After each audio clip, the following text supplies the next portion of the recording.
RMC. Effectivement, si vous arrivez cric-crac, vous avez plus de chances de louper votre avion. Ma volonté, il est de quitter le club. Et peut-être que jamais je vais expliquer la raison pour laquelle je veux lâcher le club. Bonjour à tous. Je suis très content de revenir à Paris. Ici, c'est Paris. After Paris. Gilbert Bribois.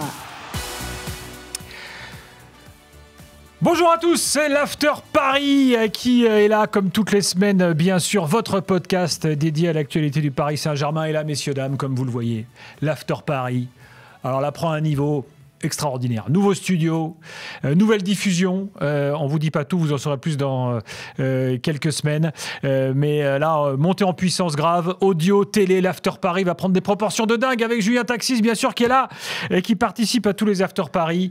Julien, bonjour. Salut Gilbert, salut à toutes et à tous. On salue Jimmy Brown, qui a construit le studio. Donc, du coup, il a pris quelques jours de vacances. Il reviendra rapidement. Il reviendra très vite. After Paris consacré à 100% aujourd'hui au match de Ligue des Champions que tout le monde attend depuis des semaines maintenant. Alors, depuis des semaines, j'exagère un peu parce que le tirage au sort, on l'a depuis il y a quelques jours. Mais enfin, tout le monde sait que les moments décisifs arrivent à ce moment-là de la saison pour le PSG. Ce sera Liverpool, évidemment, dans quelques jours. Et qui dit Liverpool dit foot anglais, dit Julien Laurence, qui est avec nous en duplex depuis l'Angleterre. Salut Julien. Salut Gilbert, salut Jules, salut à tous. Salut Julien.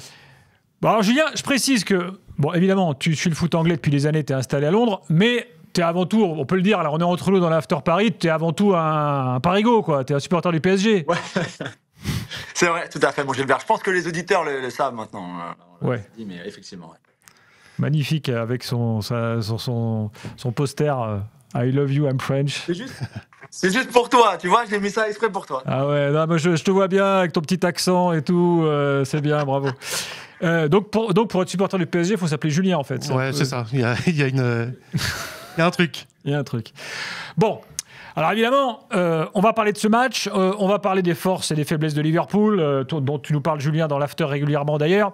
Et puis on va se projeter aussi sur la stratégie de Luis Enrique, l'équipe de départ, bref, la stratégie sur le match aller également, parce qu'un match aller à Paris, qu'est-ce que ça implique comme stratégie pour Luis Enrique, qu'est-ce que ça implique également comme stratégie à Liverpool. Déjà, première question, Julien, toi, vu d'Angleterre, est-ce qu'on parle déjà de ce match autant qu'on en parle en France, est-ce que les supporters de Liverpool en parlent autant que les supporters de Paris en parlent? On en parle maintenant parce qu'il y avait une journée de championnat ici en Première Ligue en milieu de semaine, mercredi soir pour Liverpool contre Newcastle à domicile, donc un assez gros match qui avait déjà suivi Manchester City le week-end dernier. Liverpool a gagné les deux fois 2-0 d'ailleurs, et c'est vrai que maintenant on en parle beaucoup. Il y a la Coupe d'Angleterre ce week-end en Angleterre, mais Liverpool a été éliminé par Plymouth, l'équipe de deuxième division, il y a quelques semaines de ça. Donc ce sera un week-end sans match pour Liverpool, un week-end off comme disent les Anglais. Et donc c'est pour ça qu'on s'est déjà projeté vers ce match aller à Paris mercredi soir. Et c'est vraiment le tirage entre les deux tirages que pouvait espérer Liverpool, Benfica et le PSG. C'est bien entendu celui qu'ils ne voulaient absolument pas avoir. Donc, attends, tu es en train de nous dire quand même on va dire qu'ils craignent quand même Paris, les Anglais. Ils viennent pas, en se disant c'est nous les favoris, il y a quand même une petite crainte. Rassure-nous. Le sentiment principal, c'était comment est-ce qu'on peut terminer premier d'une phase de Ligue comme le format actuel de la Ligue des Champions et affronter le PSG en huitième de finale. Ça, c'est le PSG qui a été bidon. On a la réponse. Oui, mais c'est vrai. Liverpool qui n'a pas de chance non plus. Oui, voilà, c'est ça. Ils trouvaient ça pas trop juste, en fait, entre guillemets. Même les tirages au sort sont pas forcément justes, mais en disant on a été la meilleure équipe pour l'instant de cette compétition et on se retrouve contre peut-être l'autre meilleure équipe en forme ou l'équipe la plus en forme d'Europe avec peut-être le Real. On peut mettre les trois ensemble. Actuellement, c'est vrai que c'était un petit peu bizarre pour eux, surtout quand tu compares avec la possibilité de jouer le Benfica, qui était l'autre club possible. Ils ont dit entre le Benfica et le PSG, c'est vraiment c'était le jour et la nuit quasiment. Donc ils ont trouvé ça un petit peu injuste entre guillemets. Après, cette équipe, elle craint personne parce que c'est la meilleure d'Europe, on l'a dit depuis le début de la saison. Mais c'est vrai que si tu pouvais éviter ce PSG-là avec la forme dans laquelle ce PSG est, Liverpool, ils auraient signé, c'est sûr. Julien, moi je vois une différence quand même. Si tu laisses le choix, on va dire à l'ensemble de la communauté PSG entre être champion de France et gagner la Ligue des Champions, tout le monde va dire gagner la Ligue des Champions. Oui. Sauf que tu es déjà champion de France, donc une des deux conditions est déjà remplie. En fait, tu es champion de France, c'est tous les ans. Un joueur du mauvais pied. Ouais. Par contre, tu dis au gars de Liverpool, tu as le choix entre gagner la Première Ligue et gagner la Ligue des Champions.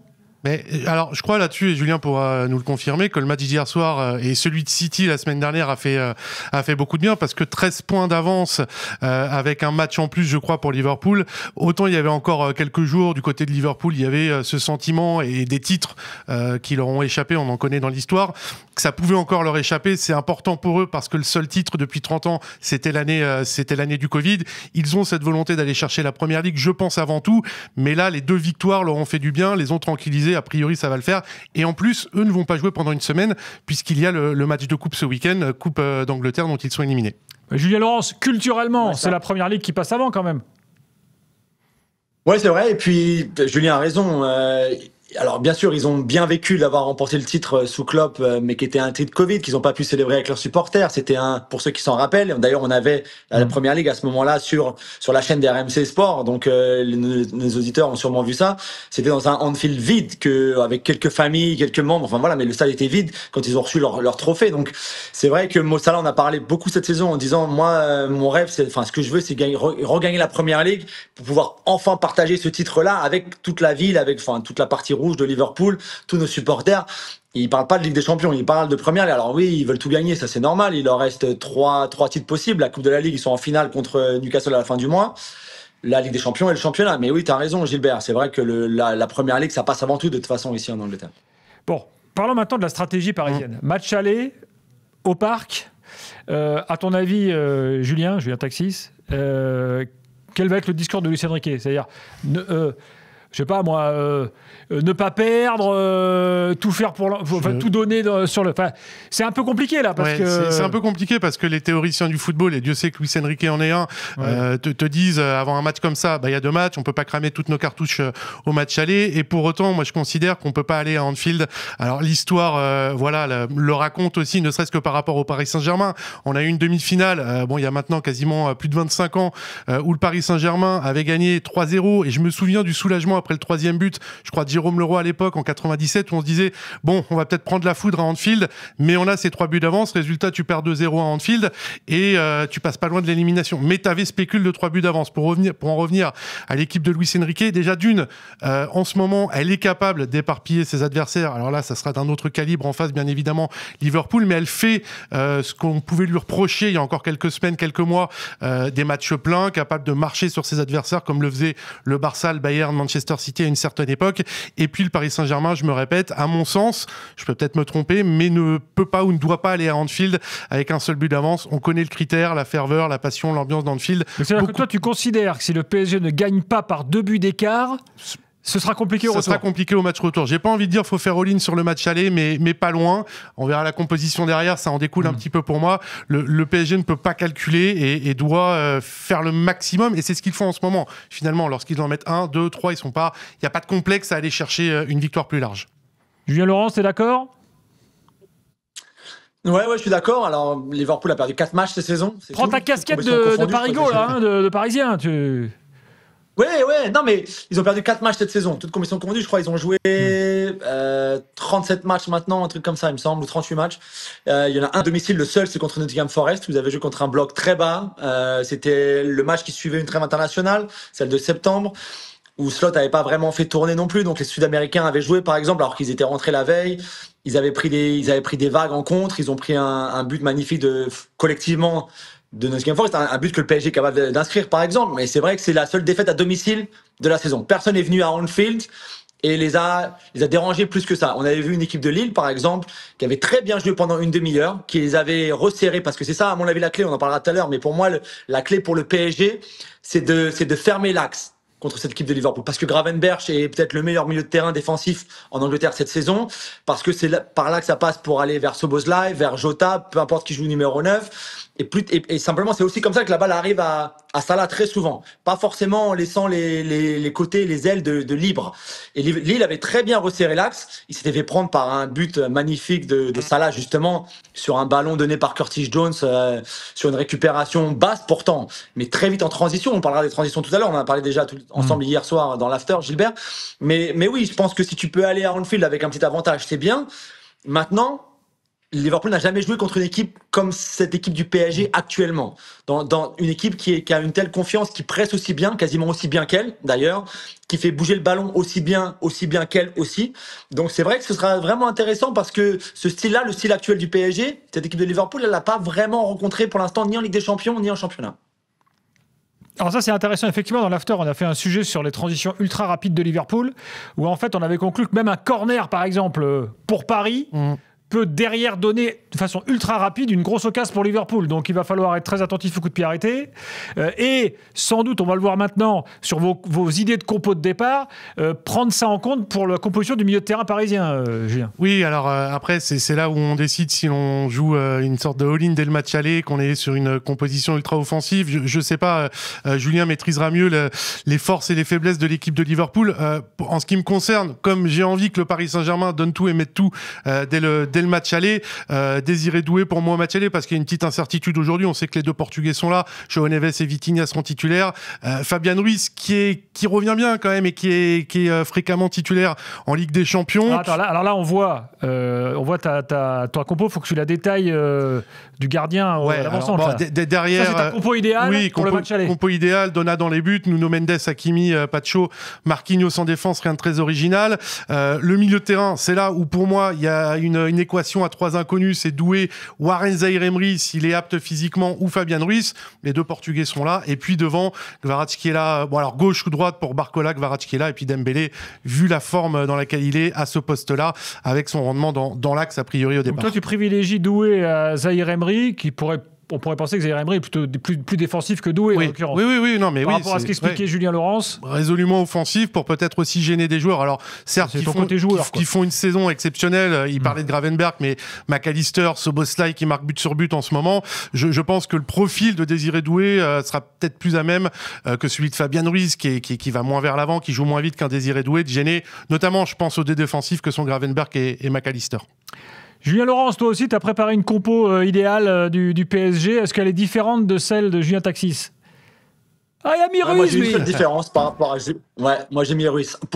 C'est très simple pour l'équilibre du milieu de terrain. Parce que, encore une fois, on le dit souvent, c'est un peu un cliché, mais les matchs comme ça, le milieu de terrain, la bataille etc., blablabla, on n'a pas besoin d'y revenir. Mais pour moi, parce que cette équipe de Liverpool est très forte au milieu, on l'a déjà dit, et Jules vient de le dire aussi avec McAllister, Szoboszlai. J'exclus pas que Curtis Jones, d'ailleurs, débute pour ces raisons-là contre le PSG au Parc notamment, et que ça te rapporte encore un peu plus d'aide pour McAllister et Gravenberch, comme on a vu à City dimanche dernier, par exemple. Je serais pas du tout surpris si c'était le cas, et que ça enlève un Jota, par exemple, et qu'en pointe, t'es presque un Szoboszlai en faux neuf ou un Luis Diaz en faux neuf, exactement comme on a vu à l'Etihad.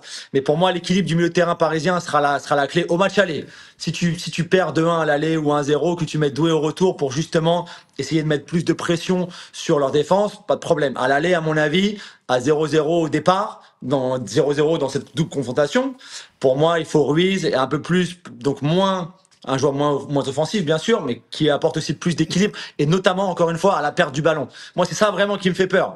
En tant que supporter du PSG, et aussi en tant qu'analyste pour nous, pour l'émission, c'est la perte du ballon du PSG, parce que ça peut faire très très mal en face, et à mon avis, Ruiz est meilleur que Doué à la perte du ballon pour Paris. Et je pense qu'il a raison, c'est pas mon choix, mais je pense que ça sera Fabian Ruiz. Il y a souvent quand même Fabian Ruiz dans les compos. City, on l'attendait pas forcément. Il y a souvent aussi Canguigny, on en a pas parlé, mais là, il est un petit peu en retrait ces dernières semaines. Canguigny ne rentre pas ou ne rentre plus dans cette équipe-là en ce moment, c'est clair. Maintenant, Fabian Ruiz, avec l'expérience, et puis il est quand même revenu en grâce ces derniers temps. Luis Enrique a même fait un mea culpa de ne pas l'avoir pris à la Coupe du Monde 2022. C'est quand même rare, hein, Luis Enrique qui se déjuge. Je pense que logiquement, Fabian Ruiz sera titulaire. Si on rentre dans les détails du milieu, là, en gros, on a, je parle à Julien Laurence, on a en gros Szoboszlai qui est la rampe de lancement numéro 1 au milieu. Est-ce qu'il n'y a pas une stratégie à faire un peu de homme à homme, quoi, en quelque sorte? Ça ressemble pas forcément à Luis Enrique, mais un truc un peu, je sais pas, à la Mourinho, quoi, en quelque sorte, de dire, toi, maintenant, ton objectif aujourd'hui, c'est aller le chercher celui-là et défendre avant tout, dire ça à Vitinha, dire ça à Neves, et d'abord penser à bloquer les gars avant de penser à construire. Ouais, alors le problème du marquage individuel, on va dire comme ça, juste pour grossir un petit peu le trait, c'est que tu dévalues ton jeu à toi, t'abandonnes un petit peu ton jeu à toi. C'est bien pour ça que je dis que ça ressemble pas à Luis Enrique. Voilà, même sans ballon, tu as raison. Et Luis Enrique a encore dit l'autre jour, de toute façon, ils iront pour jouer leur jeu et pour s'amuser, etc. Ce qui est intéressant, et on revient au point de Lille et de Genesio lors du match entre Liverpool et Lille dans la phase de poule, dans la phase de ligue, où il avait, je pense, de façon très intelligente, fermé cet axe. Donc, tu n'as pas forcément besoin d'aller sur du marquage individuel, d'aller contre ton jeu habituel à toi. En revanche, ce qui est intéressant, c'est que si tu arrives à fermer ces axes de passe, notamment dans l'axe du terrain, donc pour Van Dijk et Konaté, d'avoir du mal à trouver Gravenberch, par exemple, même plus que McAllister, mais Gravenberch surtout.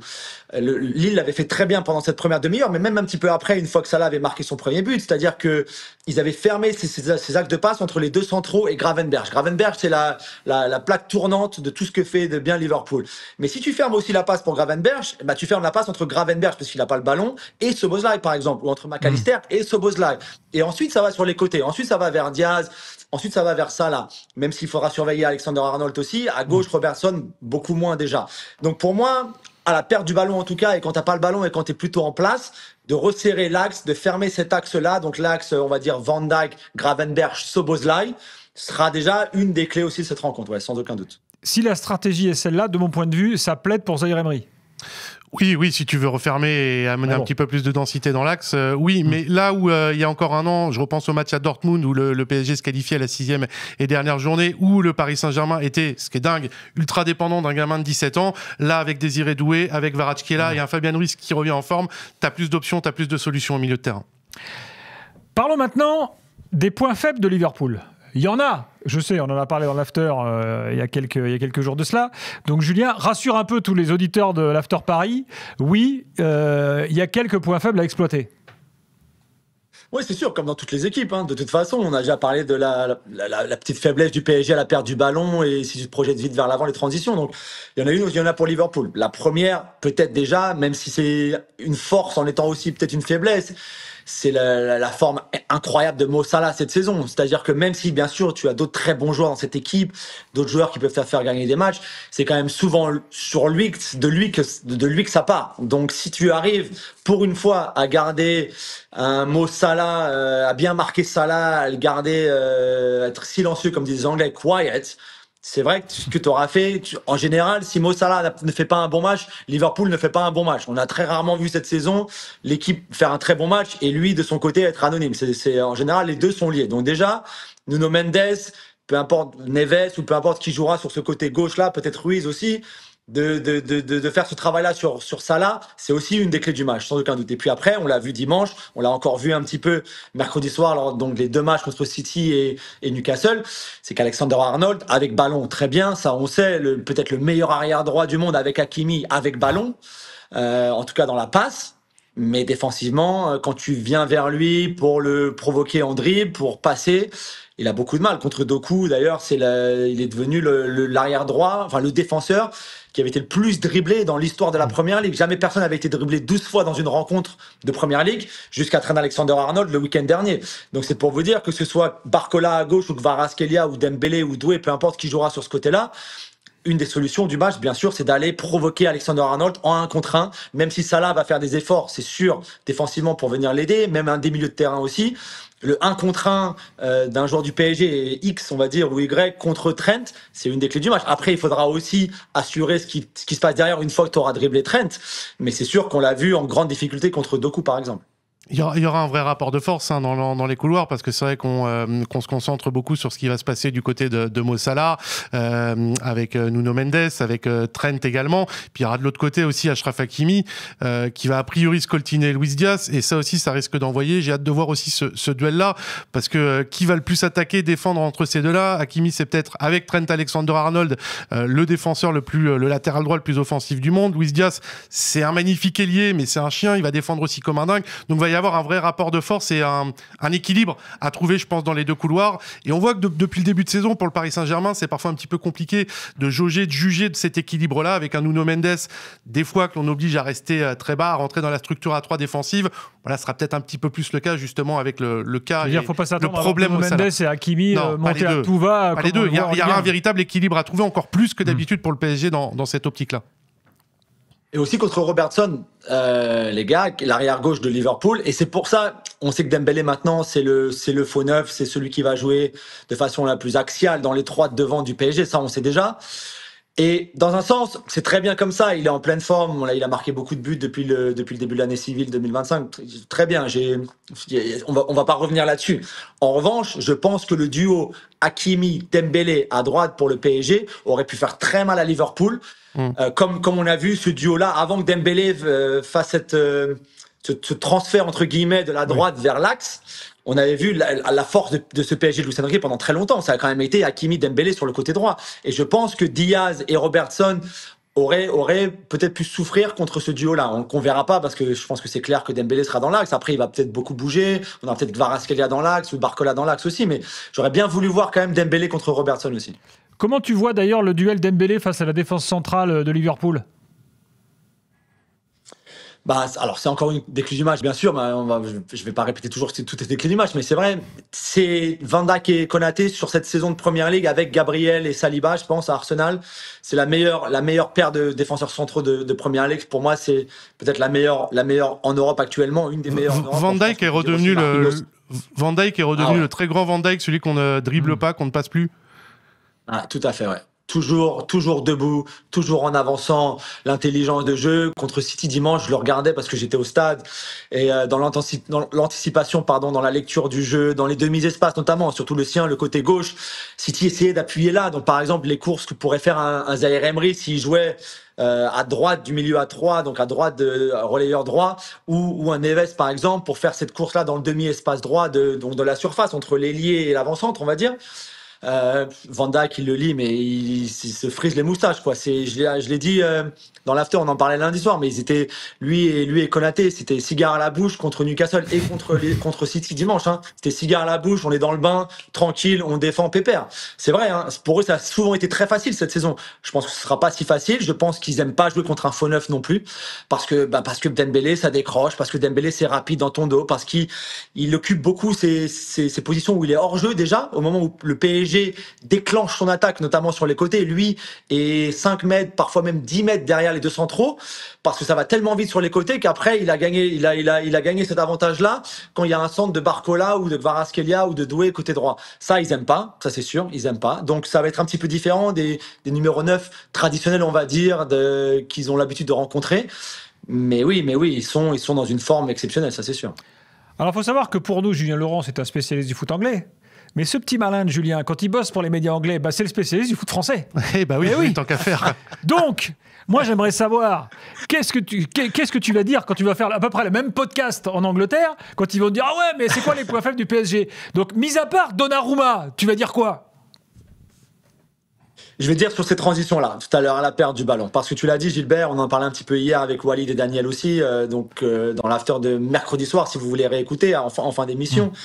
Sur le fait que cette équipe de Liverpool est exceptionnelle, mais déjà du temps de Klopp, tu pouvais avoir un corner pour toi. De toute façon, ils le travaillent à l'entraînement tout le temps. Ils font des heures là-dessus où ils sont 3 à 4 à partir à 2000 à l'heure quand Alisson récupère un ballon ou quand le ballon est dégagé. Non, tu m'as pas compris là. Ça va tellement vite. Qu'est-ce que tu vas dire aux Anglais sur les points faibles de Paris ? Oui, donc Paris à la perte du ballon, on joue tellement haut qu'il y a beaucoup d'espace à exploiter pour Diaz, pour Jota, pour Szoboszlai. Pour Salah à droite. On a vu par exemple le match de Liverpool à Tottenham où ils les font exploser complètement, où ils gagnent 6-3 et Tottenham joue avec une ligne défensive très très haute tout le temps. Alors c'est pas, ils sont pas aussi forts que le PSG, notamment dans le contre-pressing, mais ils jouent quand même très haut et ça s'était régalé en face parce que ça prenait les espaces tellement bien. Ils ont une telle intelligence de jeu dans la prise d'espace, cette équipe de Liverpool, que c'est difficile. Donc moi j'ai peur, pour moi une des faiblesses du PSG c'est ça, à la perte du ballon. On l'a vu par exemple sur quelques matchs au Parc des Princes, notamment contre Nantes je crois, où Ablin a pu faire très mal, notamment comme ça en transition offensive, en contre très rapide, et là ça va être le cas. Et on l'a vu contre Newcastle, Liverpool ça leur dérange pas du tout de laisser le ballon à l'adversaire, à City aussi, et eux ils aiment jouer en contre. Ça ils aiment jouer avec la possession, ils aiment jouer en contre. Donc pour moi Donnarumma, première faiblesse, il n'y a aucun doute, notamment sur les coups de pied arrêtés. Deuxième faiblesse, bien sûr comme ça en transition. Après, je dirais que peut-être le manque d'impact physique au milieu de terrain, surtout si c'est pas Fabian Ruiz qui joue. Donc si tu as un milieu de terrain, par exemple, on va dire celui de Julien, qui est très bon, hein, mais Doué, Vitinha, Neves, je pense que l'impact physique que peut mettre notamment un Gravenberch au milieu de terrain peut être une faiblesse pour le PSG. T'es d'accord avec ces points faibles ? Ouais, je suis d'accord avec tous ces points faibles, mais je sais pas si on peut parler d'ambulance en ce moment, parce qu'il a quand même bien relevé le niveau, mais Donnarumma, pour moi, ça reste la clé, parce qu'il n'y a plus aucun doute aujourd'hui sur le 11 de départ. Il n'y a plus quasiment aucune faiblesse, là où vous pouvez y en avoir en attaque, derrière, dans l'axe central. Donnarumma, en Ligue des Champions, le Bayern, le Real, l'an dernier, Dortmund, il y a toujours eu un couac au moment, dans les matchs décisifs, au moment où le PSG se faisait éliminer. Et je pense que c'est aussi un petit peu l'heure de vérité. Il y a toujours la prolongation qui est là. Si ça rate, ça sera terminé. Rapidos, petit prono. Julien Laurence, tu nous dis quoi ? Moi, je pense un match nul au match aller. Je pense que ce PSG-là, je pense que Luis Enrique a dans un sens raison du 50-50, même si je mettrais un 55-45 pour Liverpool, simplement parce que le match retour est à domicile et parce qu'ils sont en pleine forme aussi. Donc, mais je vois un partout au match aller qui laisserait toutes les possibilités au match retour. Et juste pour finir, rapidement, Gilbert, je te promets, sur Donnarumma, c'est pas forcément dans la faiblesse de Donnarumma. Tu peux pas. On est calibré, on est timé. T'as plus le temps. Ton prono, Julien. Courte victoire parisienne 2-1, ça me suffira pas, mais 2-1 quand même. Moi, je dis comme toi, les deux équipes qui marquent. Merci les deux Julien. Je renvoie au podcast After Angleterre où on va parler de Mohamed Salah. Et nous, pour l'After Paris, on se retrouve dès la semaine prochaine. Bye bye. Ciao. RMC After Paris.